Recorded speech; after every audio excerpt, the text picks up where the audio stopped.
up, we're gonna have the special guest who imported directly from Singapore. He has been working for TAT more than 3 decades, which means that he is very understand the market and very expertise in the market, especially in Singapore. So please welcome Mr. William Low, the marketing director from TAT Singapore office. Thank you, Kun Am.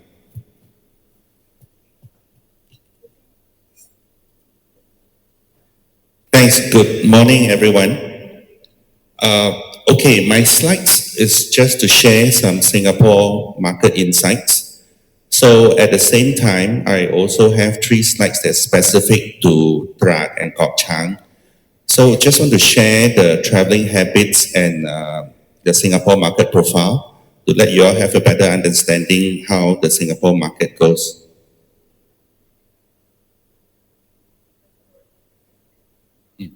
Okay, so my content of the presentation will include this: population demographics, the outbound situation, direct flights to Thailand. So direct flights, I will also show you the other gateways. And for Kok Chang or Trad area, we'll be using Bangkok as the gateway. And then we have travelers' profile and interest, the market segments, and some suggestions how you could work with the consumer and the trades in Singapore.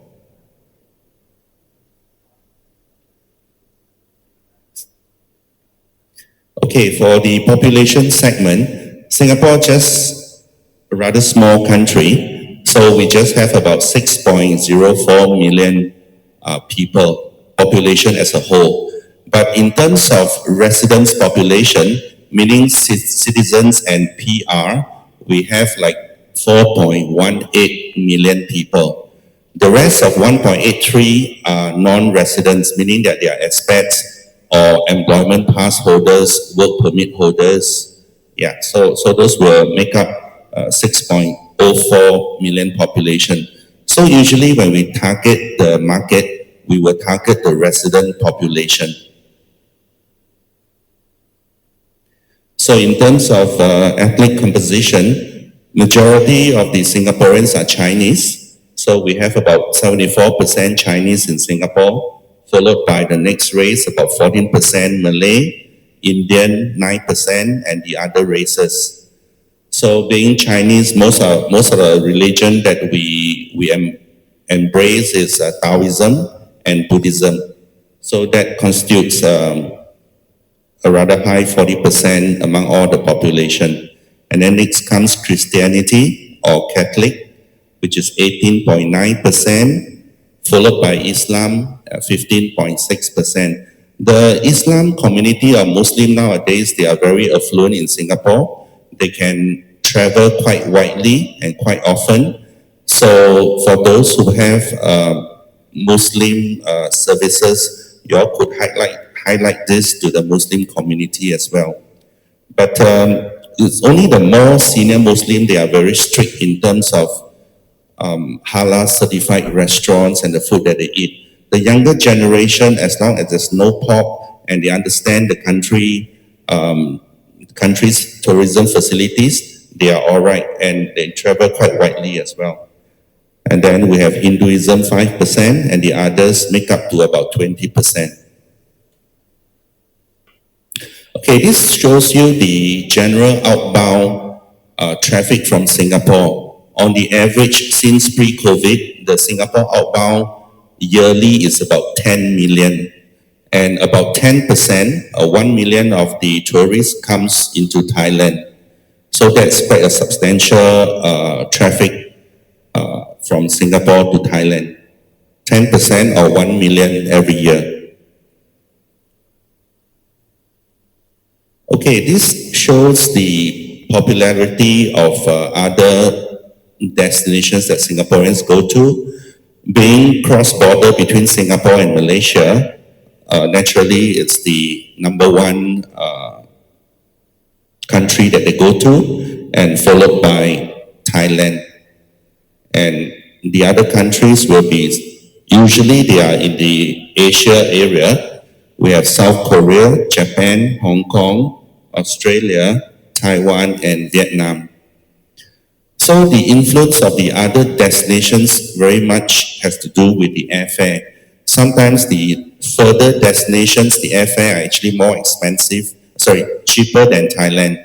So the Thai airfare, if it's expensive, they will look for regional destinations which are actually further away and more value money for them.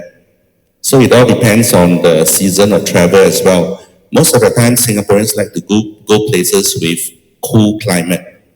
Yeah, cool climate. So the other countries like South Korea, Japan, Hong Kong, Australia, all this, they chose to go during the cool season or the spring season. Okay, this is to show you the current situation. From January to June this year, we have a slight increase in traffic into Thailand, but we are also facing very strong competition from the other countries in terms of promotion as well as competitive airfares from the other airlines. So this shows that up to May, we have about 9.21% market share into Thailand. The outbound market share from Singapore. Okay, so this is just to show you the target that we are trying to achieve. For this year, we all aim to have at least 1 million travelers into Thailand as well. Okay, so there are 6 gateways into Thailand with direct flights. So namely Bangkok, Chiang Mai, Koh Samui, Krabi, Phuket and Hat Yai. So for Bangkok, which is more relevant to this destination, Trat and Koh Chang, so we have 160 flights a week served by 7 airlines. So they use Bangkok as a gateway to secondary destination. Generally places that are within about 3 hours by road, like to Kanchanaburi, Hua Hin or Cha Am, Khao Yai, those areas, and maybe up to Rayong currently. We are trying to push them to visit further to Chanthaburi and Trat. We've been doing a couple of media and agents trip to introduce this part of Thailand to them. So, profile of Singapore travelers. Okay, if we go down the list, the average trip per person per trip, it's 45,600 baht, and they spend an average of about 9,700 per day. The average length of stay is 4.7 nights. As you can see, Thailand is a very short haul destination for them. So generally, in terms of booking, will be between 3 to 5 or 6 nights. So most of the time, they would not want to spend too much time traveling on the road to get to a place. Otherwise, the first day and the last day will be just for transportation or the transport stage. So most of the time, they will limit their overland travel to not more than 3 hours. So if they travel in the morning, they still have half a day free for them to do activities. Because being a short haul destination, they naturally will want to make full use of their time at the destination. Sorry. Okay, so top 5 destination generally is all governed by capacity of the flights in terms of volume. And then for travelers trend, you can see that 83.8% are repeat visitors. So Thailand is a very matured market for the Singaporean. And first-time visitors is 16.2. So first-time visitors are generally the students and the our workers in Singapore, the residents in Singapore. And for FIT travelers, you can see it's like 97.6%. So I will come to the booking trend later. And for group travel, 2.41. 2.41, I would say it's generally all the corporate trip and MICE trips that they organize into Thailand for meetings and incentive. And for groups, there are also student groups. Thailand is one of the major destinations for student group. And 85% of tourists the travelers come to Thailand are for holidays. You can see from the percentage breakdown.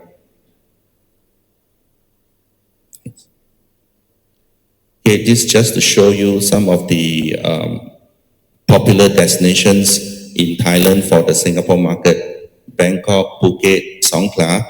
Songkhla is actually more onto the southern part because Singaporeans drive from Singapore, Malaysia into Thailand. There are four popular checkpoints that they can actually cross over driving their own cars into Thailand. Chiang Mai, Krabi, Chonburi more on the Pattaya side or Sriracha, Nonthaburi, that's near, and Phang Nga, Kanchanaburi, and Korat. Korat, most of the traffic don't actually go into Korat, but more the Khao Yai area, the southern part. Okay, these are the interests of what Singaporeans like. Of course, Thai cuisine and food, authentic and affordable. Shopping, escape and chill will be beach and nature resorts, nightlife, entertainment, culture and local experience.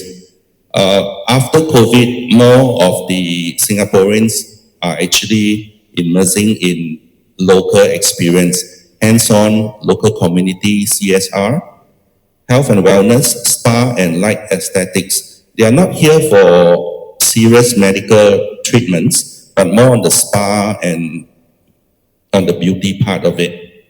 And for sports, golfing, it's number one among other sports because golf in Singapore is rather expensive and also limited number of public golf courses. Most of the golf courses are members golf courses and it's rather expensive. So golfers will tend to go to Thailand, Indonesia and Malaysia for their golfing activities. Okay, this is the booking source. You can see that online it's very high. All individual bookings by Singaporeans, they are rather tech savvy. And the two main OTA will be Agoda and Trip.com in Singapore. And direct bookings from the airline instead of going through the travel agency and direct with hotels as well. And travel agencies, you can see, although it's about 8%, there's a drop. Generally, Singaporeans use travel agency more on the corporate basis for MICE activities, meeting groups, or to secondary destinations that they need transport and a guide to places that they have not been before. For example, maybe from Bangkok to Kanchanaburi or Bangkok to Chantaburi. So they will need to engage the services of a travel agency than doing by themselves due to certain contexts and language barrier. So the other option besides OTA and other direct bookings is that they actually will source the internet, the website, and book direct with the service provider. It could be in Phuket, it could be in Kok Chang or somewhere else. The service providers or the travel agencies that provide the local tour. So they do contact them directly. For those that has exposure in the social media, could be Facebook or TikTok, where they see such an introduction, they may contact them directly. Next. Okay, this is the trends and interests of Singaporeans travelers. So currently, more on the regional travel due to economic situation, right? So there will be more Singaporeans travel from mid to long haul and within 7 hours flight away. So the furthest among the outbound destination I showed, 7 hours, the furthest is to Australia. And Australia is also the nearest European country that we can go to, to experience some Western culture. So customer experience, these are all from after COVID, post-COVID, and many of them are organizing trips by themselves, customized trips, customized arrangements, and they do not mind paying a bit more for private travel. So secondary destination, they will, for example, if they want to go Kanchanaburi, the pre and post, they will be in Bangkok or any other city that they are familiar with, they have been before. And for those who wants to travel out to secondary destination, they will find a place they have not been to experience. So those will be the opportunity for us to explore or promote secondary destination, but still maintaining their usual familiar destinations of perhaps Bangkok, Phuket, or Chiang Mai as the main gateway.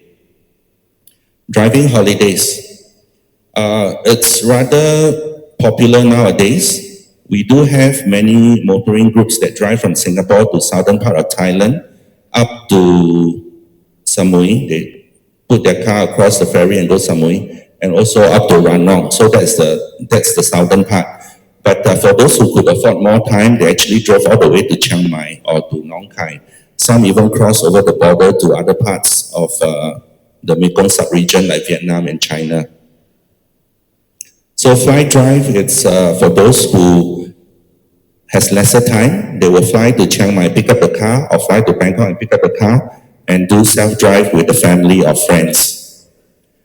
So destinations and planning. Singaporeans are rather sensitive because we are all sheltered away from the weather, adverse weather situation like typhoon, earthquake, or otherwise. So they are very sensitive to news in the social media and the formal news. So in terms of safety, they are very sensitive, even though it may not seriously affect the destinations they are traveling to. For example, the recent Bangkok earthquake tremor. Once they have that news, they take it as a whole Thailand. So they will change destination in short notice. And during that time, the airline also provided change in destination without charge if the fare is within that 2 weeks of situation in Thailand. So many actually did that and swing their arrivals to other destination. Okay, this is to share the social media platforms in Singapore, which is the most used. We use WhatsApp instead of Line. And we have Facebook account as well as Instagram account for TAT Singapore office. And then followed by TikTok, Instagram, and Messenger. Market segment and size. So depending on the products that we are targeting, so we will single out whichever market segments that we plan to do. So for PMEBs, it's professional managers, executive and businessmen. So that is the market size. DINS stands for double income and no kids. So these are just married couples. Motoring clubs, we have around 200 registered members. Okay. Golfers in Singapore, we have 80,000. Family with kids, about 680,000. Millennials, 944,000. Active senior, this is a target group that we plan to promote Drat and Kok Chang to this group. And then expats is 200,000. So our target segment and products. So we broadly categorize them into these 4 categories. For first visit, and then revisit, health and wellness, and sports tourism. So for segments, first visit, we are targeting student groups as well as young millennials. And revisit will be millennials, families, corporate, and motoring clubs. For health and wellness will be all the fitness clubs and country clubs, including retirees. And we are also working with credit card membership for wellness program. For sports tourism, will be to that specific interest, golf clubs, running clubs, Muay Thai, cycling, etc. So we have been promoting mostly, it all depends on the market demand. So currently the demand is more on golfing as well as running events like all the marathons in Phuket, Samui, and in November, the Bangkok Marathon, we will have a substantial number of runners as well. Next. Okay, these are the special segment that our office, TAT Singapore office, that we plan to promote this region. So key segment in Singapore, we are looking at 4 segments. The first one is millennials and Gen Z, 20 to 40 years old.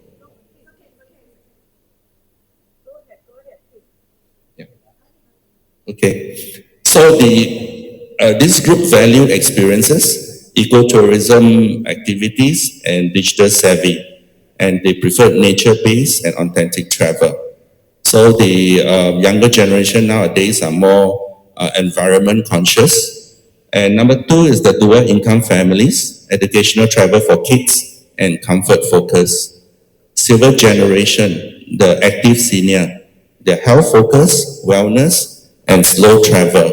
So the pace of travel will be different. So they have more time for retirees, and they can spend more time at each location rather than rushing through the activities.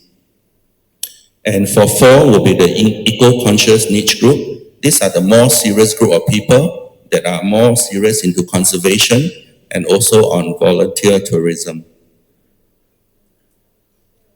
Okay, for the expectation of eco and sustainable tourists, they will look for eco-certified accommodation and activities with low impact, authentic nature experiences, wildlife, farming, trekking, conservation, as well as local experience. And for transparent sustainability practices and model, I think they would want to see which practice the stakeholder is working on and local impact. They would be keen to support local communities as well as fair trade in terms of products and services. Education, guided conservation, and workshops can be part of their traveling experience. And wellness integration, retreats, and spa, these are more for the active senior as mentioned earlier. And for the Thai tourism stakeholders, you will be on three particular items: product development, marketing strategy, and partnership opportunities. So for product development, it all depends on the duration that group or that specific segment has. So you could tier your package from light to deep tourism, ecotourism options, and of different durations. And marketing, I think nowadays we have to look at the social media side, getting KOL and media to promote the activities and talk about the destination. And partnership, of course, those who are keen, we will work with the land operators in Singapore that can manage all the land from Bangkok to this part of Thailand. And the schools definitely for the CSR and eco activities, and the corporate for CSR activities. So we also have worked out this ABCD collaboration. A, awareness. This will be more on the digital part. So whether you are working with our local partners or not, or you just want to expose your property for direct booking, these are some of the channels that you could consider, the digital platform. And B2B. B2B is more on face-to-face, more personal kind of a promotion. We do have road shows, we do have consumer shows for you all to participate. And to support our activities will be when we have fam trips over here with media and travel agency to showcase your property with inspection. And during the low season, we can target directly to the consumer. You could have promotion that can shout out in certain social media platforms that you're familiar with, you know, for special fares and special rates during the low season. Of course, high season, I think automatically consumers will look for your property and look for the activities that they want to participate in. And then for D, deals to travel agency and consumer for increased market share. So this, if it's direct to travel agency and consumer, it will also depends on, you will probably need to strike a balance if you already have your rates to the OTA or certain B2B businesses. So, but usually some of the hotels that already have such arrangement, they will do a short-term promotion. It could be a 3 weeks promotion or 4 weeks promotion, that those rates are actually more attractive than the OTAs that are available. So you can test the market whether consumers your marketing efficiency from the social media or other channels can reach the consumers directly. So is that one way to gauge that? Okay, these are some suggestions. In Singapore, we have 4 school holidays 4 period of school holidays. 1 week in March, and then 4 weeks in June, 1 week in September, and 6 weeks between November to December. So these are the periods generally for family travel, and these are the months that we see a spike in travel, not only to Thailand but to other destinations as well. So the suggestion why we mentioned about school holidays is that if we're to do trade or consumer promotion, we have to do about 2 or 3 months before these dates. So if it's for the trade, it allows trade enough time to package, to launch your product, either to use as a lead-in hotel or various other packages and activities. So in Singapore, we have 2 consumer shows. We call it the NATAS Travel Fair. One is between February and March, the other usually in July and August. So it's a 3-day fair from Friday to Sunday. Each fair will attract about 120,000 consumers attending. TAT usually will put up this event in our TAT HQ website for the private sectors to join, meaning that for private sectors who plan to join to expose your product and services, TAT will provide a table for you to introduce your product to the consumers in Singapore during the consumer fair. So number 2 is about response. So whether you deal with the trade or you deal with the consumer, I think everybody is looking for quick response to compare rates, or for the trade, maybe they need your quotation in order to reply a certain company to clinch the deal. So I think speed in response is rather important for to reply the trade and the consumer if they have any inquiries for quotation.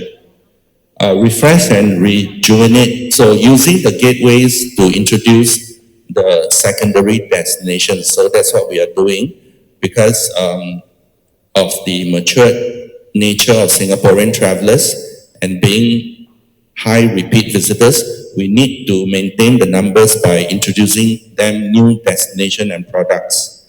Longer itinerary, so that is possible for a certain group of people, for them to explore more and also spend more in Thailand. Safety and hygiene. This is ensure stakeholders meet safety and hygiene standards of tourism facilities, especially after COVID. And the quality of tourism stakeholders in terms of tour guides, transportation, and anybody else that takes care of the tourists. So these are some of the factors, especially number 5 and number 6, that Singaporeans will look for when they go for holiday or when they engage products and services. Okay, these are some of the key players in the market. Singapore is not wholesale style. Singapore, all the travel agencies for Thailand especially, they are all retailers. So all the agents in Singapore to different parts of Thailand, they work with land operators. So they would do the package by themselves because the margin to Thailand is very low. So they all would want to package their own product and sell direct to the consumers. Yeah, so, okay, just to highlight the upcoming activities. For consumer in 2025, the NATAS Travel Fair is between 15 to 17, but this is already done. And the next trade event is ITB Asia in Singapore. And generally, we have 4 activities as mentioned in terms of confirmed trade shows, road shows, and consumer shows. But regional destination do have roadshows in Singapore. For example, Chiang Mai and the north, Phuket and the south, or even Samui, they have the roadshows to Singapore on ad hoc basis. And TAT usually will support such roadshows and invite the trade to attend. So I think that's all that I have. Thank you very much. So later we have the tabletop session where you have specific questions. Please do take them. Thank you. Okay, thank you so much.